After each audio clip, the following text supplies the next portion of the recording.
Comenzamos con su merced, por favor.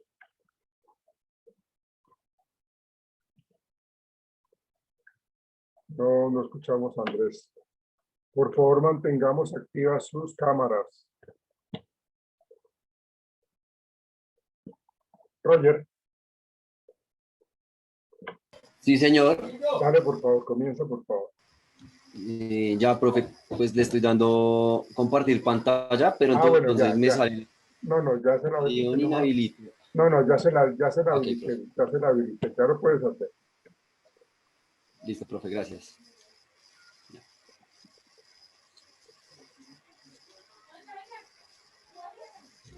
Muy puntuales, Roger, por favor. Comienza. ¿Ya están viendo, profe? Sí, señor, va. Ya. Listo, profe. A mí me correspondió hablar sobre Erik Erikson. Está un poquito lento. Ya, listo. Erik Erikson fue un psicoanalista estadounidense de origen alemán, reconocido mundialmente por sus contribuciones en el desarrollo de la psicología. Bueno, su teoría se enfatizó en la comprensión del yo, investigó acerca del impacto de la cultura de la sociedad y de la historia del desarrollo de la personalidad. Puso en relieve las etapas de Freud, profe, ¿se dice? ¿Está bien cómo se pronuncia? Freud, Sigmund Freud. Freud. Qué pena, profe. Freud. Del desarrollo psicológico. La discrepancia entre Erikson y Sigmund Freud, según Erikson, no se ajustaba al sentido del parecer con el respecto a la idea de Sigmund Freud, con su teoría de que el desarrollo sexual es el origen evolutivo del individuo. ¿Sí? Entiende Erikson que pues el individuo va desarrollando su conciencia gracias a la interacción social a medida de que se va transcurriendo por las diferentes etapas de la vida. Bueno, sus características. Erikson también propuso que la teoría de la competencia es donde cada una de las etapas da pie al desarrollo de una serie de competencias. Otra de las características que habla de las teorías de Erikson es que cada una de las etapas se ven cada vez más determinadas por un conflicto que permite el desarrollo individual de cada individuo. En 1950, Erikson propuso la teoría de las 8 edades del hombre, en donde argumentaba que desde el nacimiento hasta la vejez pasábamos por los 8 conflictos que predeterminan el desarrollo psicosocial y personal de cada individuo. Entre las 8 etapas, profe, bueno, está la confianza versus desconfianza, autonomía versus vergüenza y duda, iniciativa versus culpa, la voracidad versus inferioridad, exploración de la identidad versus disfunción de la identidad, intimidad frente al aislamiento, generatividad frente al estacionamiento e integridad versus desesperanza.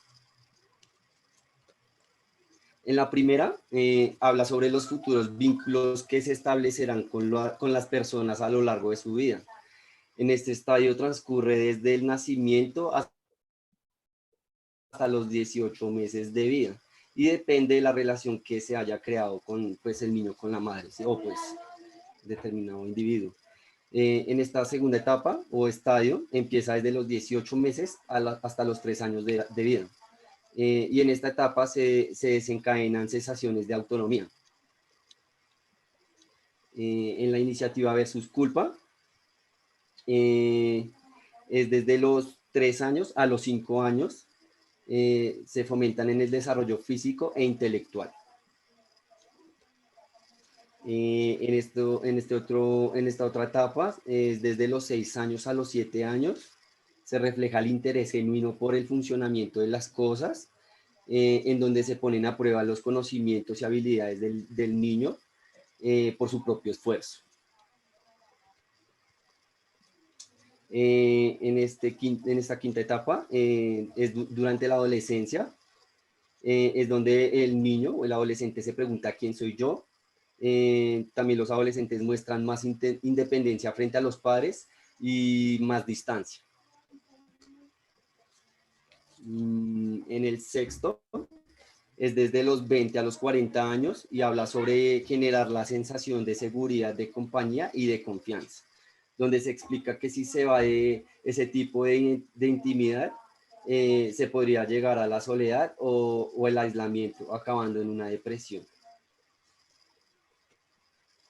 En esta etapa es desde los 40 a los 60 años y la persona se dedica pues el tiempo de lleno a su familia, prioriza la búsqueda del equilibrio entre la productividad y el estancamiento. Es aquí donde se preguntan qué hago aquí, si se siente estancado, dónde están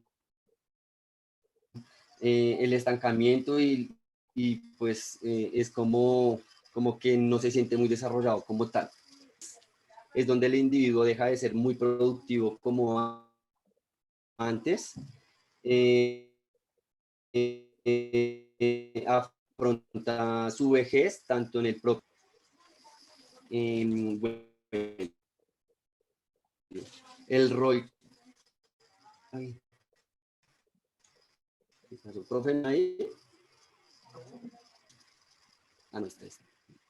Bueno, el rol de la cultura dice que la relación con las 8 etapas, pues según Erickson, son universales, ya que cada una de las culturas organizan la experiencia de sus miembros. También se mencionan que las culturas son no solamente proporcionales a un marco en el que las crisis psicosociales entran y se denominan por sí solas, y proporcionan un apoyo continuo para las fortalezas del yo cuando son amenazadas al transcurrir pues la vida misma, ¿no? Luego sigue, bueno, en esto ya es como en cuanto a la religión, luego sigue ley, luego prototipos ideales, elementos tecnológicos, las perspectivas ideológicas, patrones de capacitación y competencia, y pues voy a como atrás. Erickson observó que la religión pues sirvió a través de los siglos y sirvió como para dar un sentido de confianza.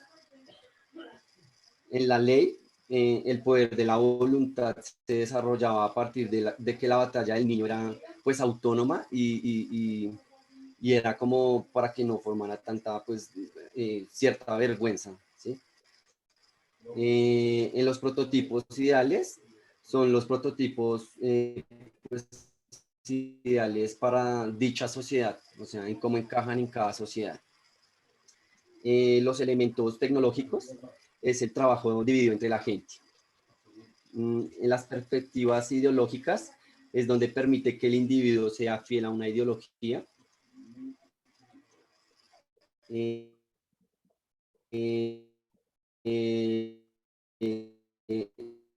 los patrones de cooperación y competencia habla sobre la forma.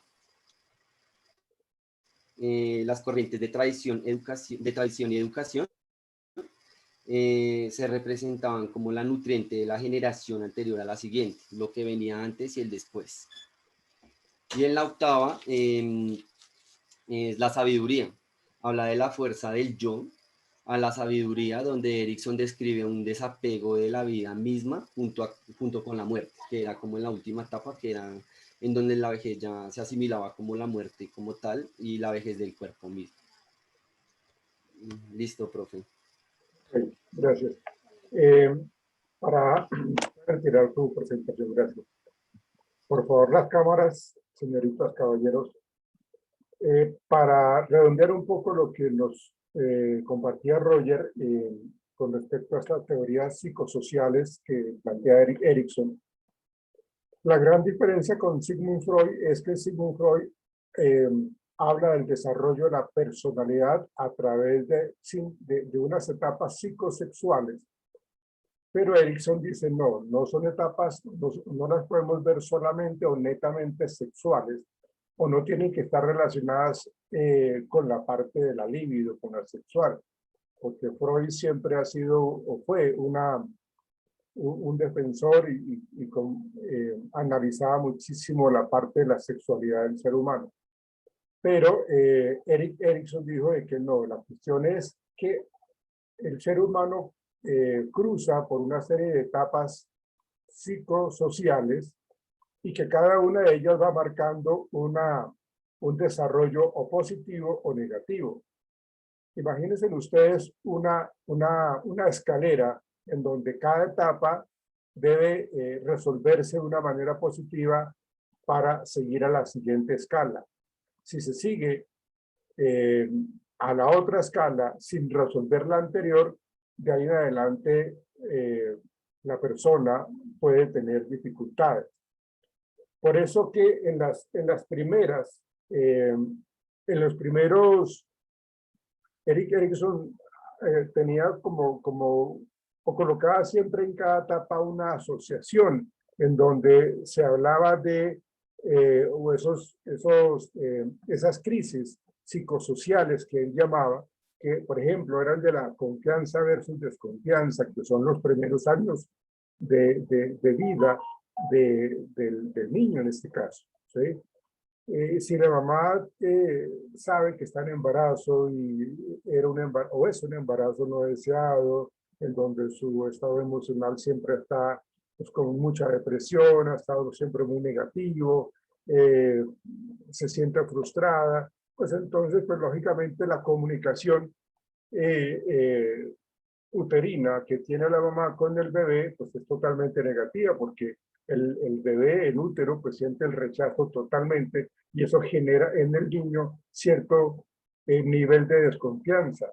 No crean ustedes de que los bebés en útero no aprenden muchísimo, ¿sí? Y la influencia de esas primeras etapas de vida en útero son muy importantes. Cuando ya el feto pues está ya formado, ya hay cierto tipo de aprendizaje, hay memoria y hay retención. No hay conciencia todavía, pero sí hay memoria, ¿no? Entonces, si se presenta eso, pues el niño va a tener todo lo que se llama esa cuestión de la desconfianza, porque pues no se está viendo como una relación cercana entre el bebé y la mamá, ¿sí? Y partiendo de ahí, se pueden presentar una serie de falencias a nivel de la personalidad de ese pequeño o de esa pequeña, ¿sí? ¿Por qué? Pues porque en la siguiente etapa, que es de esa niñez temprana, se está hablando de la autonomía versus la vergüenza. Entonces, si yo tengo unos padres que son castigadores, que no me dejan ser creativo, que no me dejan hacer las cosas, que si yo hago esto me sancionan, que si yo hago esto me llama la atención, entonces la autonomía que debe darse ahí se pierde y lo que se adquiere es vergüenza. Entonces la persona empieza a retraerse, a reprimirse, y a generar siempre una serie de conductas pues como de miedo, como temor, y que si yo hago esto me van a sancionar. Entonces, lógicamente, esa relación tiende a ser negativa. Entonces, pues ahí el pequeño no va a adquirir voluntad ni nada por el estilo, sino va a empezar a desarrollar una gran cantidad de cosas negativas. Y así cada una de estas 8 etapas psicosociales marcan algo muy importante en el desarrollo de la personalidad.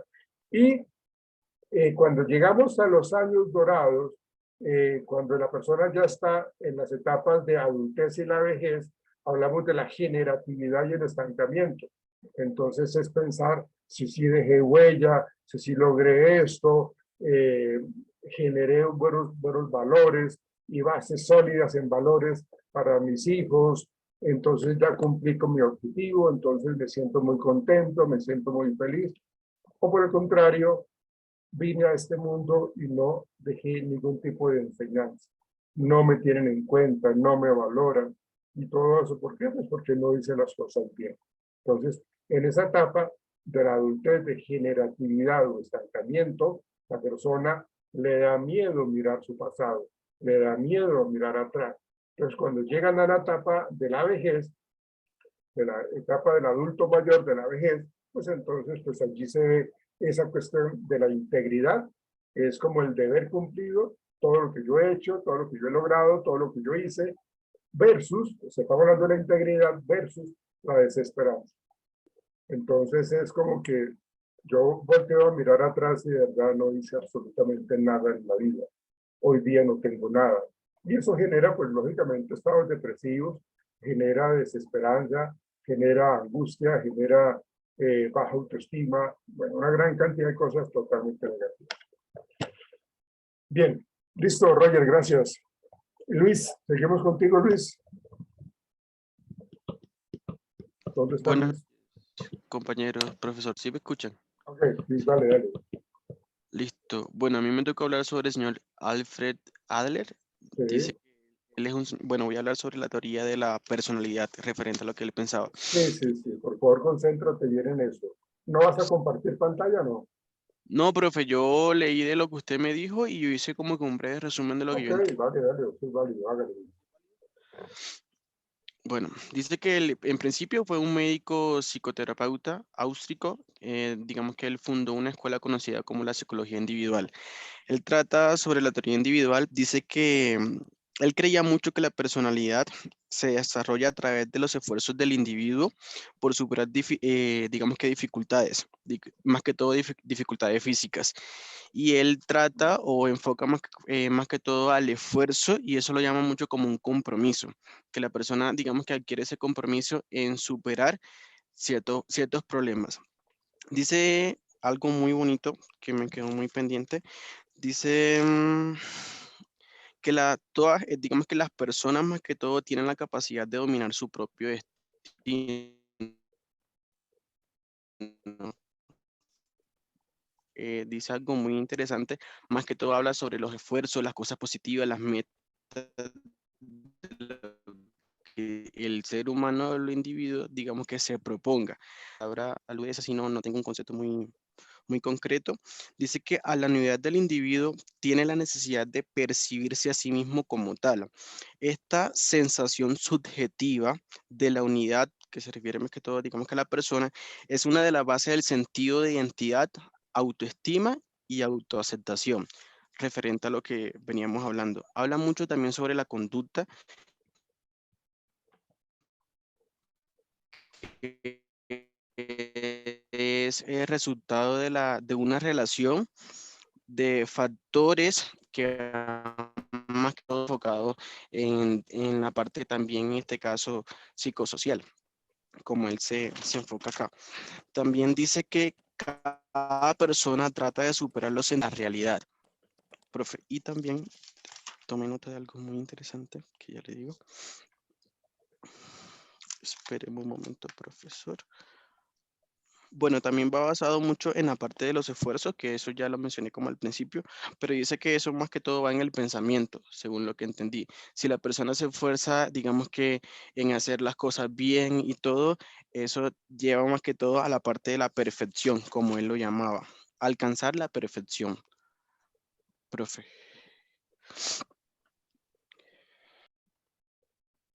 ¿Listo? Sí, profesor. Ok, Entonces, sí, ok. Hay varias cosas que es importante mencionar. A- Alfred Adler, él plantea de que al parecer nosotros tenemos algo que se llama el sentimiento de inferioridad y que esa inferioridad puede deberse a parte biológica, a parte física, contextual, medioambiental. Entonces, él habla de esa teoría de la psicología individual y ese complejo de inferioridad es el que nos mueve a nosotros a querer ser competentes, a querer ser supremamente emprendedores, a querer entonces salir adelante. Y él habla, eh, hay varias cosas con respecto a lo que plantea Alfred Adler, en donde sus inicios están hablando de ese afán de perfeccionismo, en donde él dice que ese perfeccionismo es como la fuerza motivacional o motivadora que tenemos todos, y ese afán de la perfección. Entonces, se supone que el ser perfecto es lo ideal, pero cuando no logramos esa perfección, pues hay una pulsión agresiva que hace que de pronto yo tenga dificultades en las relaciones interpersonales porque no logro superar esa inferioridad. Entonces tenemos esa situación allí para poder generar la superioridad. Y luego él habla del orden del nacimiento, la influencia que tiene el orden de nacimiento es muy, muy importante para él. Él habla de los hijos únicos, él habla de los hijos primogénitos, él habla de los hijos de los segundos hijos y él habla de los últimos hijos. Entonces, esa parte es muy importante para él. Y él dice que los hijos únicos tienen unas características particulares porque ellos son el centro de atención, son los que tienden a ser más como personas que los complacen en absolutamente todo, los quieren, bueno, una gran cantidad de cosas. Y eso es cierto, pero también los hijos únicos, como no compiten con nadie, como no comparten sus cosas con nadie, porque pues, no tienen hermanitos, pues entonces aprenden o desarrollan algo que llaman el egoísmo, ¿no? Porque pues realmente no son personas que les guste colaborar o que les guste prestar, porque pues generan ese tipo de dificultad, ¿sí? Se pasa como con se pasa esos límites cuando son hijos únicos. Cuando son primeros hijos, pues también son muy parecidos al hijo único, pero empiezan a tener el temor cuando saben de que la mamá quedó nuevamente en embarazo. Es el temor a lo que llaman el síndrome del príncipe destronado, que va a perder el control, que va a perder el poder, entonces empieza ya a generar egoísmo y envidia hacia los hermanos, hacia los segundos hermanos, ¿no? Entonces, este segundo hermano quiere ser competitivo, quiere parecerse al hermano mayor, entonces se genera siempre una rivalidad de que quién hace esto mejor, y a veces los padres mismos nos encargamos de generar esa rivalidad. El hijo último, pues lógicamente tiene una característica bastante particular y es de que pues es el mimado por todo, porque a veces era el que no se estaba esperando, pero llegó.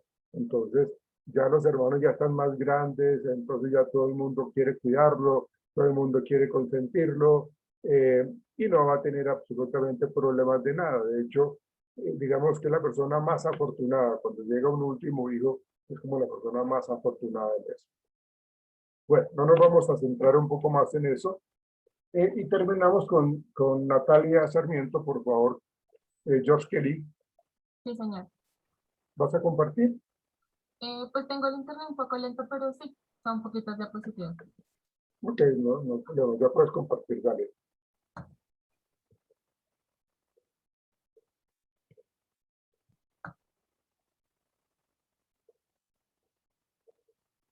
Ahí ya ven mi pantalla, Todavía no.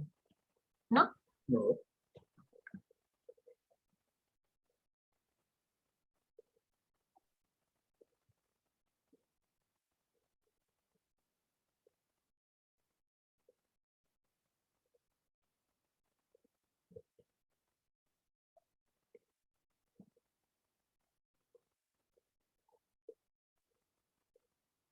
Nada, Natalia.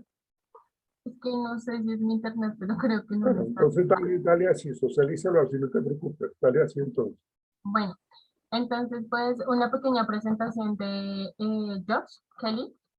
Él nació en 1905 en Kansas, fue hijo único, fue psicólogo, pero antes de esto él estudió primero ingeniería. En este caso fue psicólogo pues como, en unas escuelas, funcionando en este caso como consejero, por decirlo así. Y de allí, digamos que fue donde preparó como el laboratorio para la teoría que él preparó. Eh, la teoría en sí de él tomó el nombre como de hombre científico, que se convirtió como pues en la metáfora en este caso para la teoría.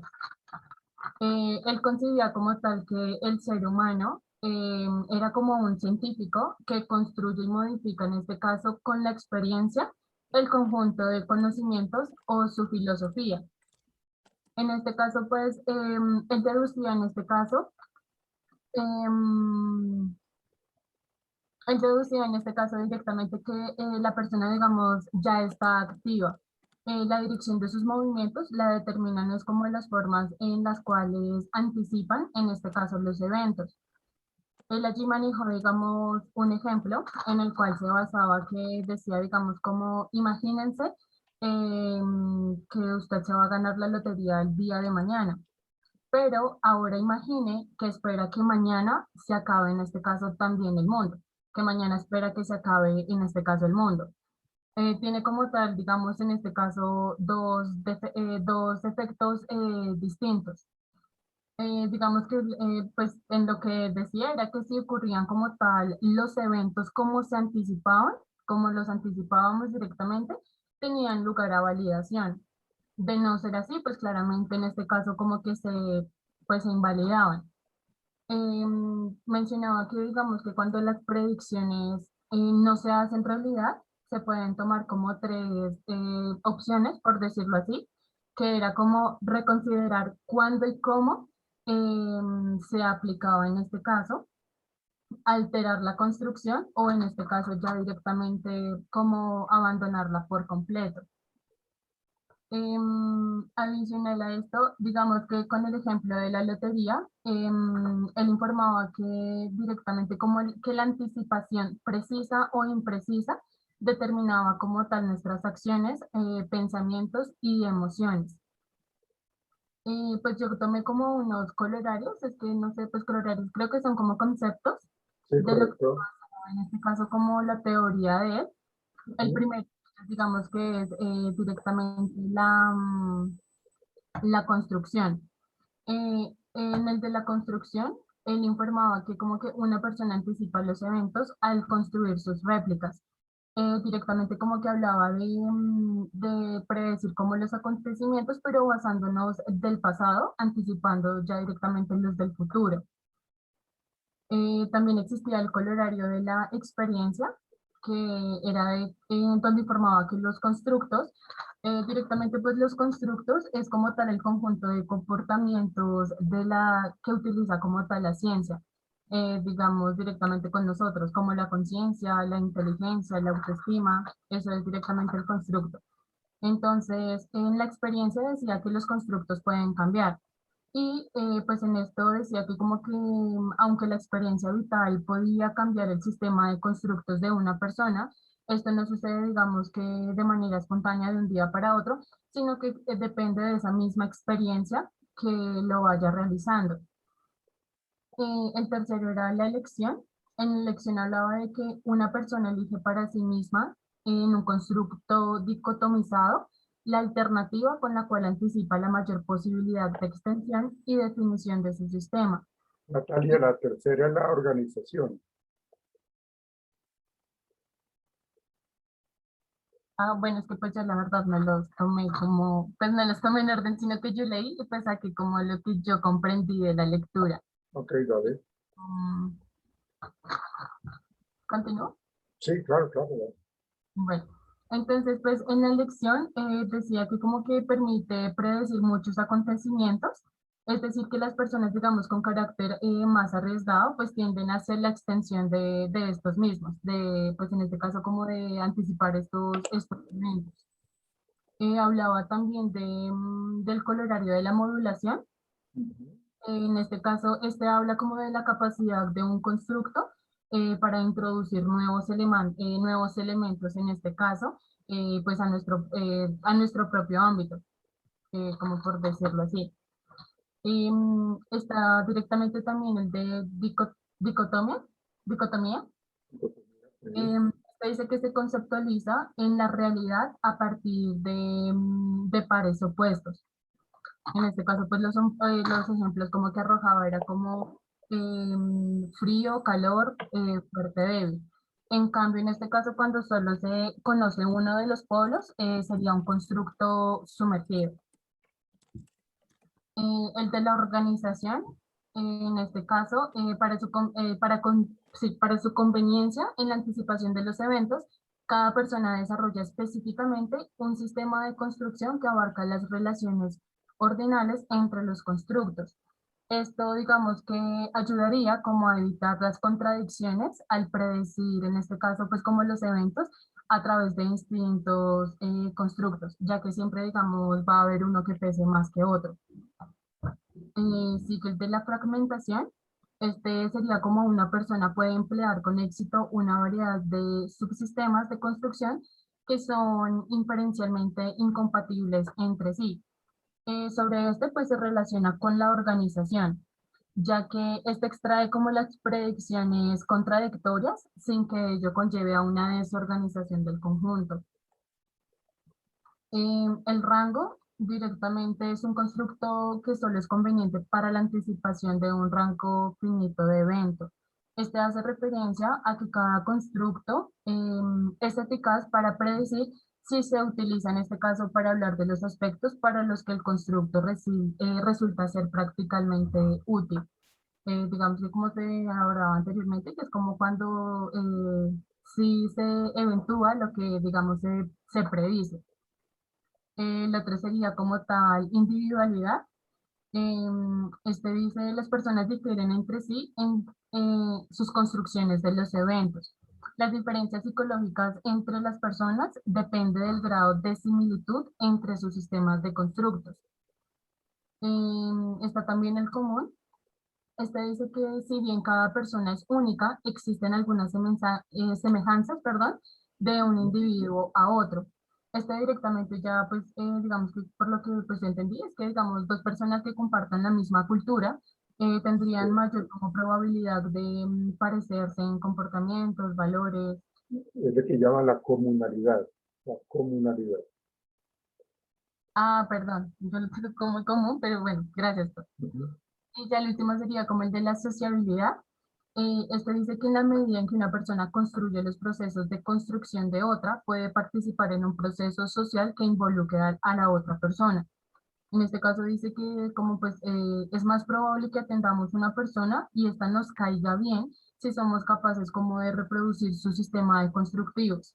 Se puede relacionar como con el valor o la habilidad de como de la empatía, como de sentir lo que esa persona está en este caso como también sintiendo. Y por último, pues una de las, digamos, también de lo que resalté de la lectura fue que él decía que cada quien tenía una forma pues distinta de ver el mundo y que los dos constructos son personales, ya que se basan en la experiencia de vida de cada persona. Eso fue lo que... Listo, Natalia, te agradezco. Valerie, ¿me haces un favor, Valerie? ¿Tú puedes mencionarme, Valerie, por favor, 4 constructos que mencionó Natalia? Si eres tan amable. Son 11. Mencióname 4, por favor, Valerie.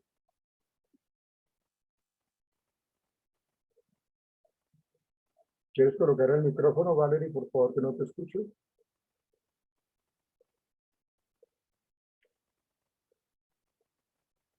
Valerie, activa tu micrófono y me responde la pregunta, por favor. Natalia nos habló, nos explicó muy amablemente 11 aspectos que plantea George Kelly con respecto a los constructos. Mencióname 4, por favor, Valerie.